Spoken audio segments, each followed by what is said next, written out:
أعوذ بالله من الشيطان اللعين الرجيم. بسم الله الرحمن الرحيم. روى جابر بن عبد الله الأنصاري عن فاطمة الزهراء عليه السلام بنت رسول الله صلى الله عليه وآله قال سمعت فاطمة قال دخل علي أبي رسول الله في بعض الأيام فقال السلام عليك يا فاطمة فقلت عليك السلام قال إني أجد في بدني ضعفا فقلت له أعوذك بالله يا بطى من الضعف فقال يا فاطمة ائتني بالكساء اليماني فغطيني به فأعطيته بالكساء اليماني فغطيته به فصرت أنظر إليه وإذا وجهه يبلى وكأنه البدر في ليلة تمامه وكماله.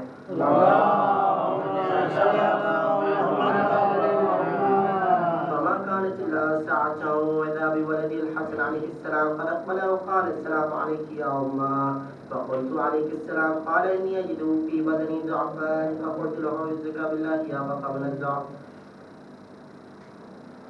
السلام فقلت عليك السلام يا قرة عيني وثمرة فؤادي فقال لي يا أمه إني شم ذكريات طيبة كأنها رائحة جدي رسول الله صلى الله عليه وآله فقلت نعم إن جدك تحت الكساء فأقبل الحسن نحو الكساء وقال السلام عليك يا جداه يا رسول الله آتاني لأدخل معك تحت الكساء فقال وعليك السلام يا ولدي من ضعف الحوز قد أذنت لك فدخل معه تحت الكساء.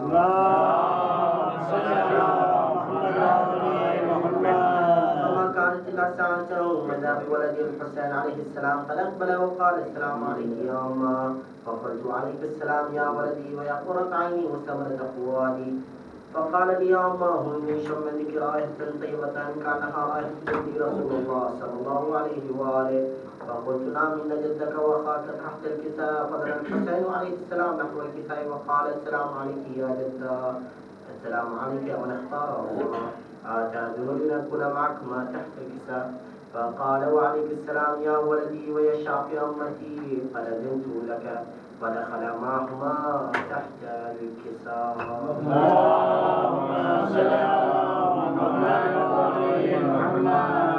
فأقبل ذلك أبو الحسن علي بن أبي طالب عليه السلام وقال السلام عليك يا بنت رسول الله فقلت عليك السلام يا أبا الحسن ويا أمير المؤمنين فقال يا فاطمة إني أشم منك رائحة طيبة كأنها رائحة أخي وابن عمي رسول الله فقلت نعم ها هو ما ولديك تحت الكساء فأقبل علي نحو الكساء وقال السلام عليك يا رسول الله آتاذن لنكون معكم تحت الكساء قال له عليك السلام يا أخي ويا وصي وخليفتي وصاحب اللواء قد أذنت لك فدخل علي تحت الكساء.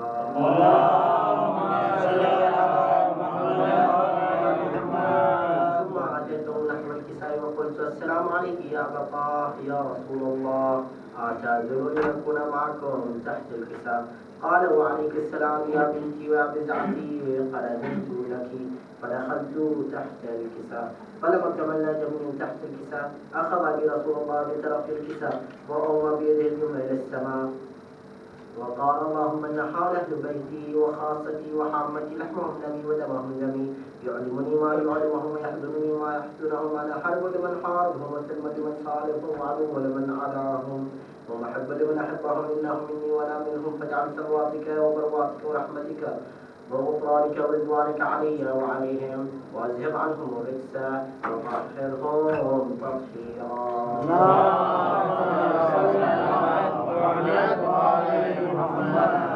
الله عز وجل يا ملائكتي ويا سكان السماوات إني ما خلقت السماء مبنية ولا أرضا ملية ولا قمرا منيرا ولا شمسا مضيئة ولا فلقا يدعو ولا بحرا يجري ولا فلق يسري إلا في محبة هؤلاء الخمسة الذين هم تحت الكساء.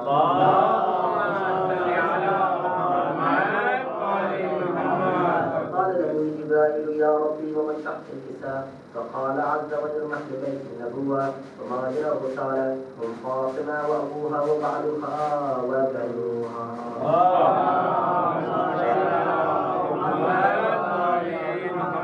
قال جبرائيل يا ربي يا قادر نحن قبل الأرض يكون معهم صالحا فقال الله نعم قدمت لك فهبط عنه قال السلام عليك يا رسول الله. على عمي على يقول السلام يخصك بالتحية والإكرام ويقول لك وعزتي وجلالي إني ما خلقت السماء بقية ولا أرضا مدية ولا قمرا منيرا ولا شمسا مضيئة ولا قلب يدعو ولا بحر يجري ولا خلق يسري إلا لأجلكم ومحبتكم وقد أذن لي أن أدخل معكم فهل تعذر لي يا رسول الله؟ فقال رسول الله عليه السلام يا أمين وهي الله إنه نعم قد أذنت لك. فدخل جبريل معنا تحت الجسار.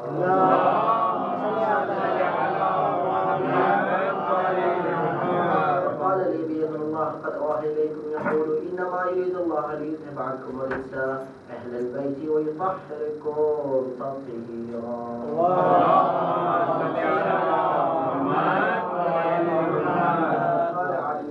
يا رسول الله أخبرني ما رجل سنهار تحت الكساء من الفضل عند الله تعالى. فقال النبي والذي بعثني بالحق نبيا اصطفاني بن صالح النبيا ما ذكر خبرنا هذا في محل محافل أهل الآن وفيه جمع من شيعتنا ومحبينا إلا ونزلت عليهم الرحمة وحفت بهم الملائكة واستغفرت لهم من أن يتفرقوا.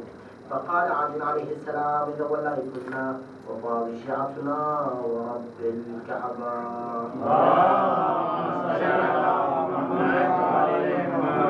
قال النبي صلى الله عليه وآله ثانيا يا علي والذي بعثني بالحق نبيا واصطفاني من صالح النجيا ما ذكر خبرنا هذا في محافل أهل الأرض وفيه جمع من شيعتنا ومحابينا وفيه محموم إلا فرج الله همه ولا مهموم إلا كشف الله غمه ولا تعرض حاجة إلا قضى الله حاجته.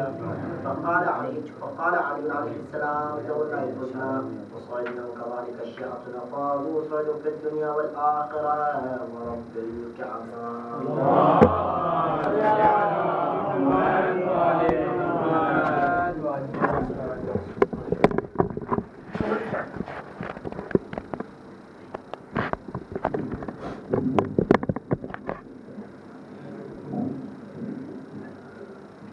حضرات امین آج اختتام مجلس پہ گھر والے شہزادہ زیارت ہوئی. آپ حضرات زیارت کے بعد تشریف لیں. صلوات علی محمد و آل محمد.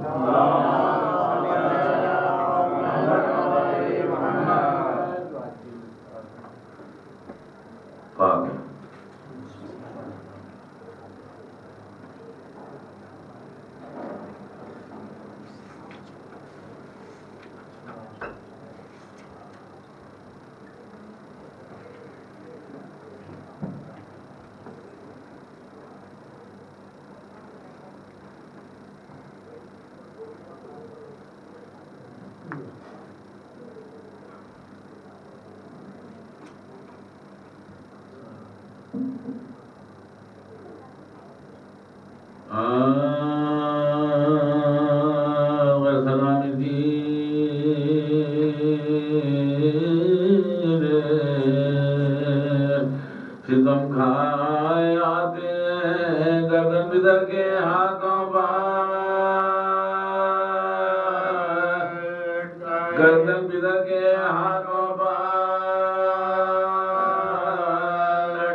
بانو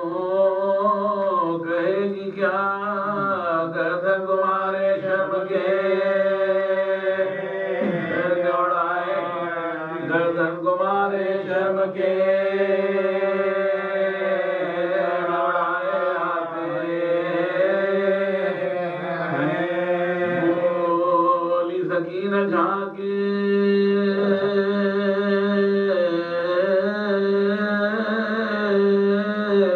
ڈیوڑی کے پردے سے قربان ہو گئی وہاں جائے آتے قربان ہو گئی میرے وہاں جائے آتے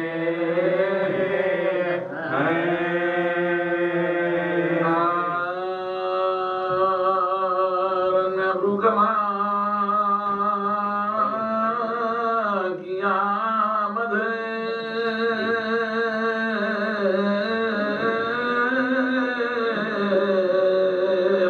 الغرے بزباں کی آمد بھوکے کی ناتواں کی آمد ہے پیاسے کی نیم جا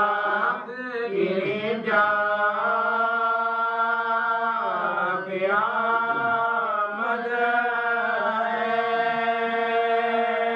یہی خیمے میں شورا ہوتا ہے وعدہ ان کا بھی پورا ہوتا ہے فکر دیا یہ عالم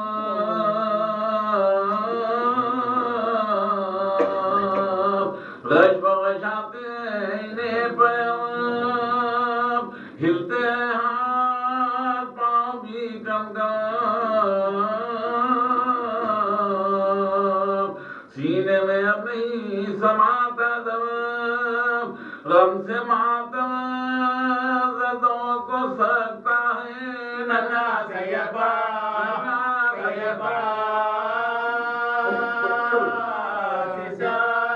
سکتا ہے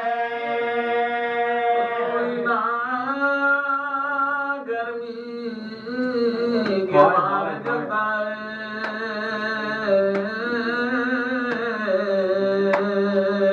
ننا سا دل پڑا اچھلتا ہے دم بدم رنگ کو بدلتا ہے بس نہیں کچھ کسی کا چلتا ہے نہا پانی کا سب جو لیتے ہیں منہ کو گھبرا کے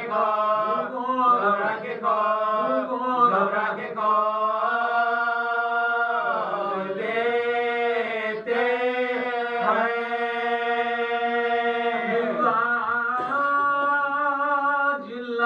جلاتی ہے حسین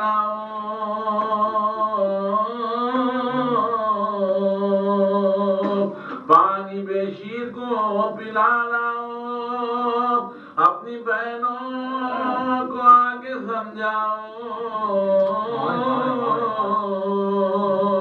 علی اکبر کا پرسہ دے جاؤ آؤ برپا کرو غم اکبر مر گئے اثر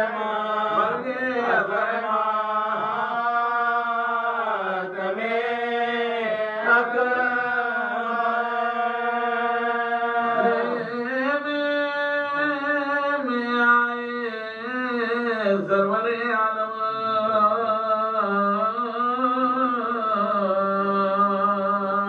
جھولے سے بے زباں کو لائے رواب شہ نے دیکھا کہ لبوں پر رواب رو کے ارشاد یہ کیا پیغام میرے جانی میرے جگر آؤ چلو میدان کی سیر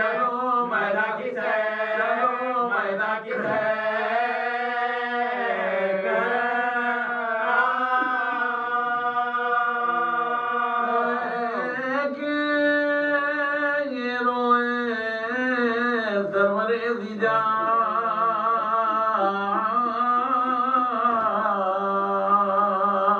لیا ہاتھوں پہ اپنا غیرت ماں کیا پنہاں بام خاطر خواہ اور کہا لا الہ پیاسے کو عشق بہار چلے پشت غم کر کے بے قرار چلے رو کے کہنے لگے امام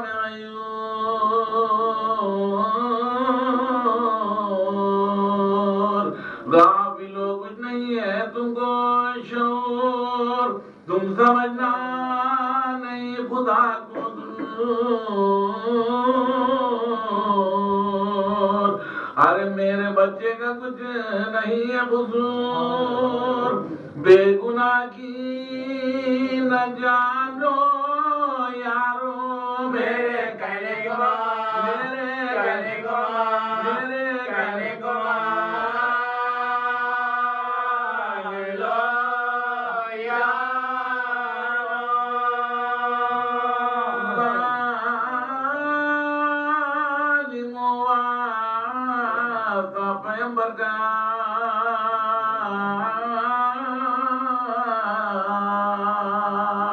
دم نکلتا ہے میرے دل بھر کا تر کرو حلقہ میرے اصغر کا جان دوں گا میں تم کو کوثر کا ہرملا بولا آپ ملتا ہے ٹھہرو ٹھہرو جواب ٹھہرو جواب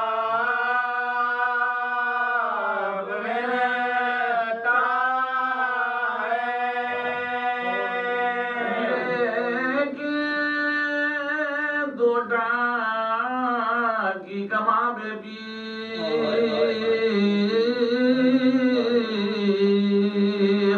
آئے نزدیک اصغر بشیر تاکہ الخوم آہ جوڑ کے تیر متحیر ہوئے شہ دلیر بچے کو گود میں چھپانے لگے پشت مثل کمان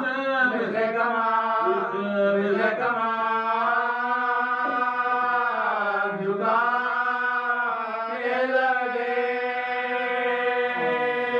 بولے کرتا کیا غضب ظالم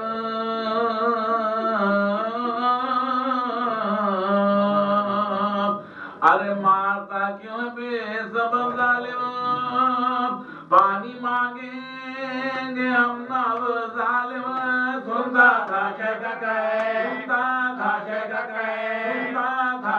کہے نہ قبر ظالم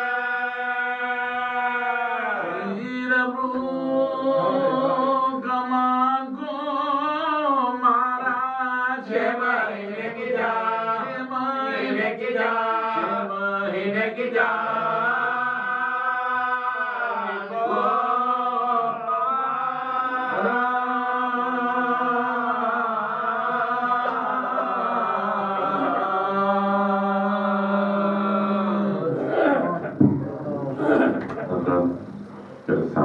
جھولے کی زیارت ہو گیا رات منو دکھاتے ہیں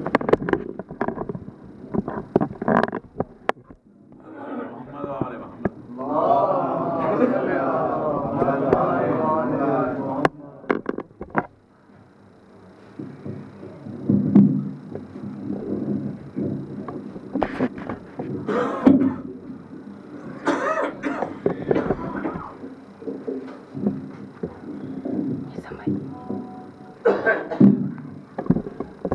تھوڑا آگے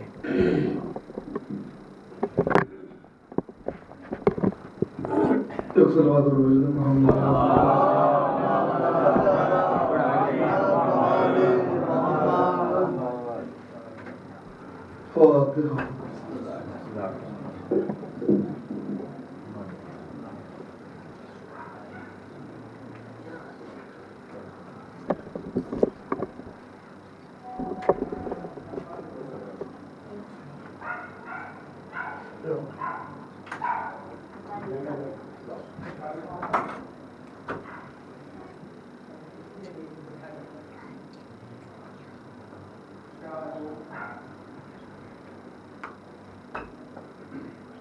لا حول ولا قوة إلا بالله العلي العظيم. أعوذ بالله من الشيطان اللعين الرجيم. بسم الله الرحمن الرحيم. الحمد لله الذي هدانا لهذا وما كنا لنهتدي لولا أن هدانا الله. لقد جاءت رسل ربنا بالحق والصلاة والسلام على أشرف الأنبياء والمرسلين خاتم النبيين رحمة للعالمين محبوب رب المشرقين والمغربين جد الحسن والحسين بالقاسم محمد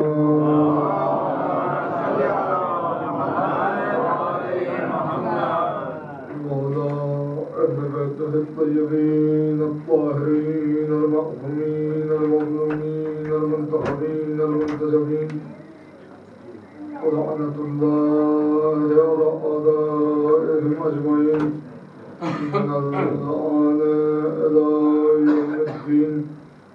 اللهم لعن أول ظالم ظلم حق محمد وآل محمد وآخر تابع له ولا ذلك. اللهم لعن الصحابة التي جاهدت الحسين عليه السلام وشايعت وبايعت وتابعت إلى قتله. اللهم لعنهم جميعا. أما بعد فقد قال الله تبارك وتعالى في كتابه المجيد وفرقانه الحميد وخطابه الرشيد وقوله الحق. بسم الله الرحمن الرحيم. قل لا أسألكم عليه أجرا إلا المودة في القربى. السلام عليكم.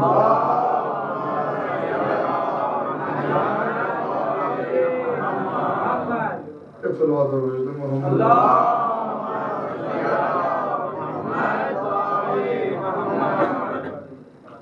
اذان گرام قدر برادران ملت، مسلسل قرآن مجید کے سورہ شعراء کی آیت نشان 23 کو سرگرم بیان قرار دیتے ہوئے مودت اہل بیت کے عنوان سے تقریریں جاری و ساری ہیں، جس کی آج بطفیل پنجتن پاک 5ویں تقریر آپ حضرات سماعت فرما رہے ہیں۔ ارشاد ہے کہ میرے حبیب کہہ دیجئے ہم ان سے کوئی سوال نہیں کرتے اجر کے متعلق، سوائے اس کے کہ ہمارے قرابت داروں سے مودت رکھی جائے اور ان سے محبت کی جائے۔ اس سلسلے میں بہت سی باتیں میں نے آپ حضرات کی سماعت کی عطیہ کی۔ محبت ایک کشش ہے، ایک اٹریکشن ہے، ایک جاذبیت ہے، ایک کھچاؤ ہے، ایک طریقے کی یوں سمجھنے کے الیکٹرو میگنیٹزم ہے کہ اپنی طرف کھینچتی ہے، کشش ہے اس میں۔ اس کو یوں سمجھ لیں آپ کہ اس دور میں اس بات کو سمجھنا بہت مشکل نہیں ہے۔ جہاں سائنس اتنی ترقی کر چکی ہے وہاں انسان آسانی سے ان باتوں کو سمجھ سکتا ہے، کوئی مشکل نہیں ہے۔ آپ پلین پر بیٹھے ہیں اور جس وقت آپ سے یہ کہا جاتا ہے کہ اب آپ اپنی سیٹ بیلٹ باندھ لیں، پلین ٹیک آف کرنے والا ہے، تو اتنی دیر جو کام رہتا ہے وہ پائلٹ کا رہتا ہے۔ وہ